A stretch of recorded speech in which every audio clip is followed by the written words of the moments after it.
In today's video, I'm going to show you how to fix a ClickUp API error step by step, focusing on the two most common and effective solutions: retrying the request properly and checking your API key. If you're working with automations, integrations, or custom scripts that connect to ClickUp, API errors can be frustrating and can stop your workflow completely. The good news is that most ClickUp API errors are easy to fix once you know what to look for.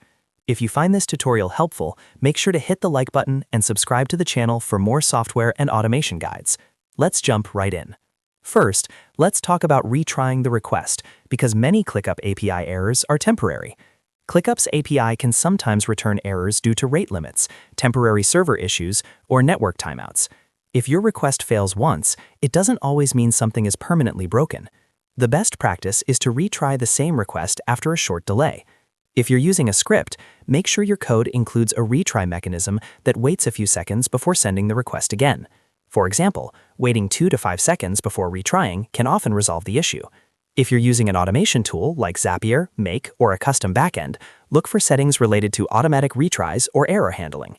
Enabling retries ensures that temporary issues don't break your entire automation. After retrying the request, check the response from the API.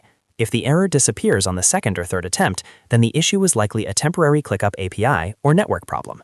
Now, if retrying the request does not fix the error, the next and most important step is checking your ClickUp API key. An invalid, expired, or incorrectly copied API key is one of the most common reasons for ClickUp API errors. To check your API key, log into your ClickUp account and click on your profile icon. From there, go to Settings, then navigate to the Apps or Integration section. Find the ClickUp API area and locate your personal API token.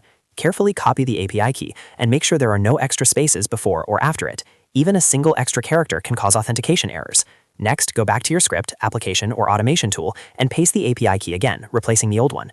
Make sure the API key is being sent in the correct authorization header, exactly as ClickUp's API documentation specifies. If you recently regenerated your API key, remember that the old key will stop working immediately. In that case, you must update the new API key everywhere it's being used, including scripts, integrations, and third-party tools. After updating the API key, save your changes and retry the request again. In most cases, this immediately resolves authentication and permission-related errors.